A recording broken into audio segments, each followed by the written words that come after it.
Forum africain d'investissement 2024, les lampions se sont éteints à Rabat au Maroc. Dans cette édition, les perspectives et les résolutions prises, vous regardez l'info du jour. Le Forum africain d'investissement s'est tenu au Maroc du 4 au 6 décembre dernier. Il a donc rendu sa copie. Il est à noter dans l'ordre des résolutions la mobilité sur le fonds des financements pour les projets d'infrastructure. C'est le récit de Brindanon. Tenu à Rabat, au Maroc, du 4 au 6 décembre 2024, le Forum africain d'investissement vise à promouvoir l'investissement en Afrique pour stimuler la croissance économique et la création d'emplois. À l'issue de ce rendez-vous de grande envergure, plusieurs résolutions ont été prises au rang desquelles la mobilisation de fonds pour financer les projets d'infrastructure, notamment dans les domaines de l'énergie, des transports et de l'eau. À cela s'ajoute le développement des industries créatives et innovantes, la promotion des énergies renouvelables, l'amélioration de l'environnement des affaires, la réduction de la pauvreté et des inégalités, l'amélioration de l'accès à l'éducation et à la santé, la promotion de l'égalité des genres, le développement des compétences et des capacités, le renforcement de la compétitivité des entreprises africaines, le développement du secteur privé et des petites et moyennes entreprises PME, entre autres.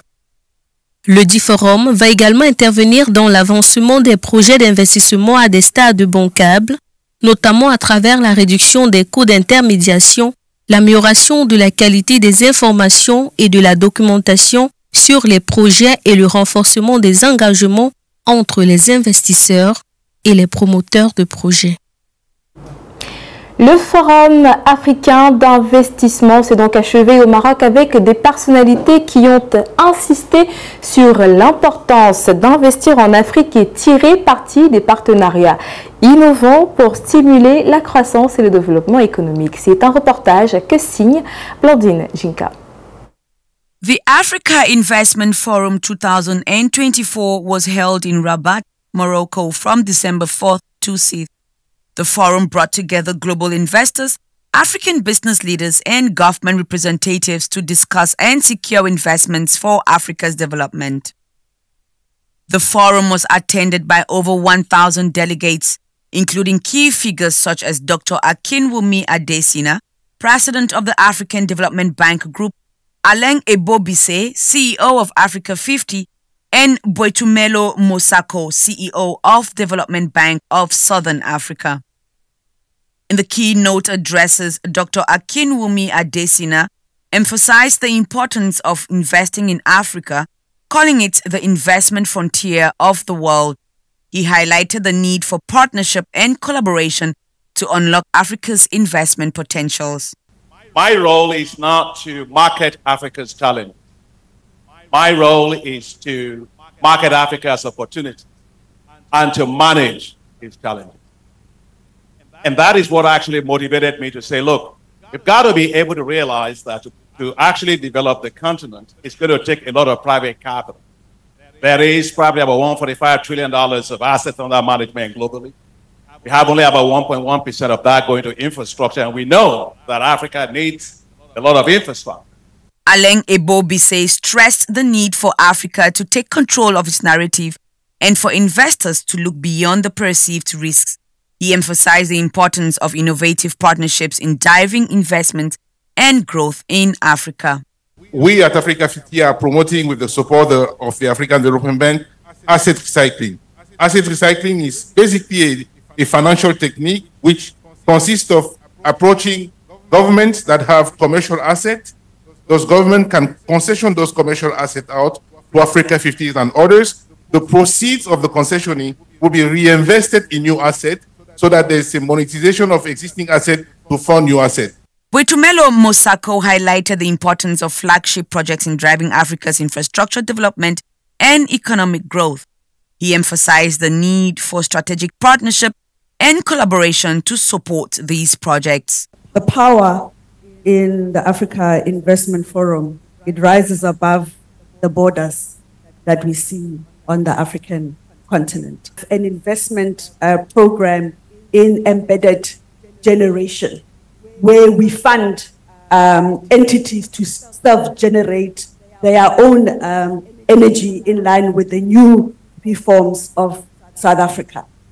A few weeks ago, we were signing a facility, a concessional facility to support that specific program to the tune of 200 million euro. The forum resolved to leverage innovative partnerships to drive investments and growth in Africa. The key takeaway was the need for collaboration and strategic partnerships to unlock Africa's investment potential. The Africa Investment Forum 2024 was a huge success, with key figures emphasizing the importance of investing in Africa and leveraging innovative partnerships to drive growth and development. The forum provided a platform for global investors, African business leaders, and government representatives to come together and discuss ways to drive investment and growth in Africa. Plus d'investissements en Afrique, c'est donc le socle sur lequel étaient construits les travaux de cette édition 2024 du Forum africain d'investissement. C'est pour passer à l'échelle supérieure que tous les maillons, tant politiques qu'économiques, doivent apporter leur pierre à l'édifice. C'est ce que ressort, ce que nous dit Colin Bekatal dans cet élément. Tirer profit des partenariats innovants pour passer à l'échelle supérieure, voilà la thématique sur laquelle étaient bâtis les travaux du Forum africain pour le développement dans son édition de 2024. Une réflexion dont l'objectif est d'exhorter les partenaires africains de tous bords à de l'investissement pour une amélioration du visage du continent noir grâce à des collaborations stratégiques. There are many more. Il y a beaucoup plus de projets et les attentes sont très élevées. Les affaires sont prêtes et le forum d'investissement en Afrique porte essentiellement sur les affaires. Nous avons des responsables gouvernementaux dans les salles de transaction. Nous avons aussi des ministres et des présidents directeurs généraux de grandes entreprises. Nous avons également des responsables des institutions financières, des promoteurs de projets et des investisseurs. Project sponsors. We have investors. L'enjeu n'est pas le moindre. Dans une Afrique qui va connaître au triple sa population dans les 2 décennies prochaines. Cette dernière, victime d'une perception mauvaise des risques de la part des investisseurs, a besoin que le défi soit relevé pour qu'il soit désormais moins coûteux de prêter à l'Afrique, tant il est vrai que sans ses partenaires engagés, il sera difficile pour le continent, avec peu de moyens pour son développement, de passer à une échelle supérieure. Le temps est donc donné, il ne reste qu'aux investisseurs du continent noir de faire allégeance à cet invite pour le bien de l'Afrique. Africa Investment Forum 2024 a donc donné lieu et place au Market Day. Pendant environ 3 jours, ils étaient près de 2000 investisseurs qui se sont réunis afin de trouver des astuces pour promouvoir le développement durable, entre autres. Reportage. Canaliser les capitaux vers les secteurs diversifiés pour atteindre les objectifs de développement durable, atteindre les Heights 5 de la Banque africaine de développement et l'agenda 2063 de l'Union africaine, telle est la vision prônée par l'Africa Investment Forum. Afin de faire progresser les transactions cruciales d'investissement jusqu'à leur clôture, ils sont des milliers d'investisseurs internationaux, des dirigeants d'institutions de financement du développement, des chefs d'entreprise et de gouvernement. Ils se rencontrent lors de l'événement annuel, le Market Day, qui a lieu chaque année. En de termes plus simples, l'Africa Investment Forum est une plateforme multipartite et pluridisciplinaire qui fait progresser les projets jusqu'au stade de la bancabilité, lève les capitaux et accélère les transactions jusqu'à la clôture financière. Le projet, créé depuis 2018, a déjà mobilisé près de 183 milliards de dollars d'intérêts d'investissement. Cette année, au Maroc, les Market Day de l'Africa Investment Forum 2024 ont enregistré un total de 29,2 milliards de dollars en nouvelles marques d'intérêt de la part d'investisseurs.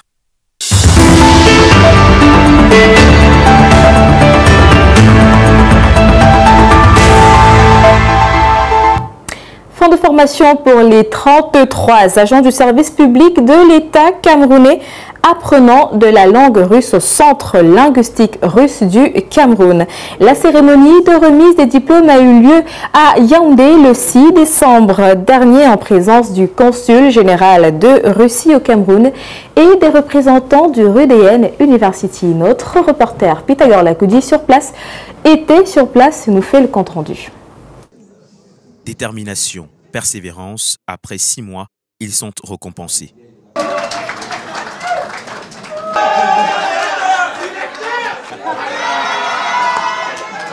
C'est dans un hôtel au cœur de la capitale du Cameroun, Yaoundé, que s'est déroulée vendredi dernier la cérémonie de remise des parchemins de fin de formation en langue russe aux agents du service public. Il s'agit du personnel des douanes camerounaises et du ministère des Forêts et de la Faune. Plus d'une centaine au départ, seulement 33 sont allés jusqu'au bout de leur formation. Pour cause, la langue trouvée complexe par plusieurs. Le russe, ce n'est pas comme les autres langues parce que le russe utilise d'abord des lettres qui sont un peu hors du commun. Donc, ce qui fait que vraiment, à l'entame, on était un peu découragés, mais nous avons tenu bon, nous avons battu. Il faut vraiment du courage pour faire le russe. Il faut du courage et de la détermination. Ce sont donc les plus forts, mais plus encore les plus endurants qui sont arrivés jusqu'au bout. Et on peut bien comprendre la joie qui se dessine sur leur visage après avoir reçu leur diplôme. Le sentiment qui m'anime en ce moment, c'est un sentiment de satisfaction.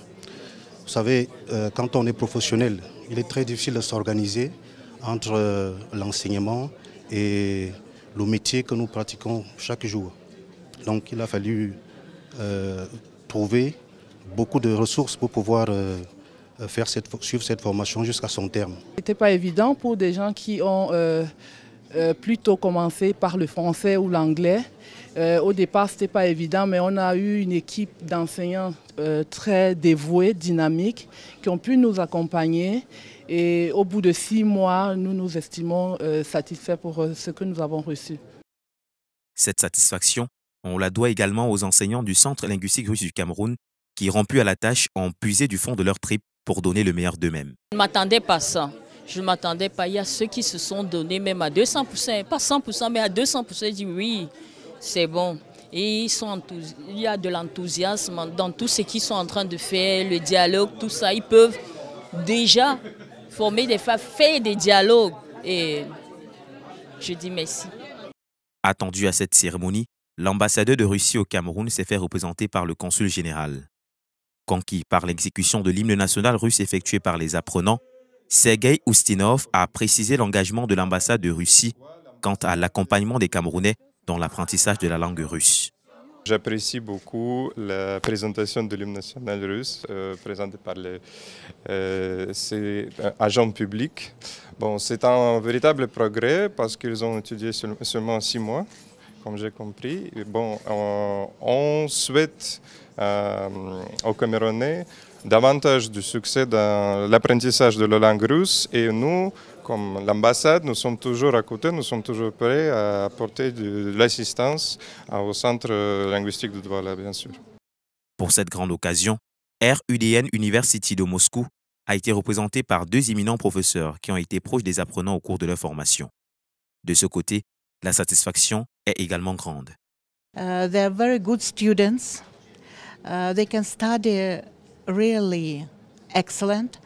And after that courses, some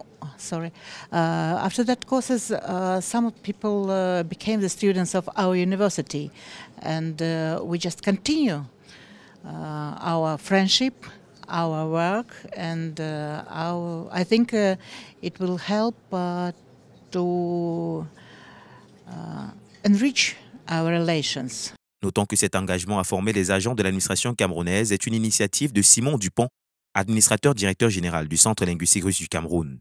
Ce dernier, récompensé par un prix spécial pour tous les efforts fournis dans le sens de la promotion de la langue et de la culture russe, n'a pas manqué de remercier tous ses partenaires à la fin de la cérémonie.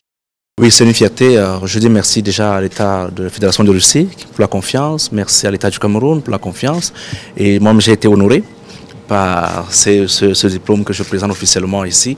Et nous disons merci au ministère qui nous ont fait confiance. On a fait 6 mois de cours gratuitement et vous avez vu vous-même nous sommes fiers du résultat. Nous disons merci à nos enseignants, merci aux promoteurs du centre, merci à toutes les personnes qui ont accompagné pour qu'on arrive là aujourd'hui.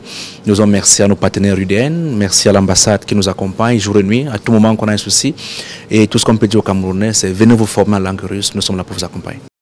Pour rappel, le Centre linguistique russe du Cameroun est le premier centre du genre en Afrique créé par la Fédération de Russie et le seul au Cameroun agréé par Yaoundé et Moscou.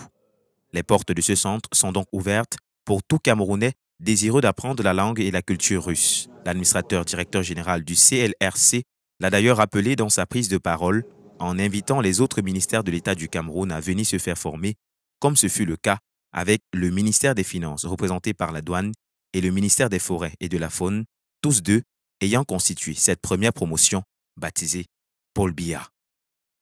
Et c'est ici que nous mettons en terme à cette édition de l'Info du jour. Merci à vous, mesdames et messieurs, d'avoir suivi. Les programmes se poursuivent sur Global TV et c'est le début de la semaine. Bonjour, bonsoir, à bientôt.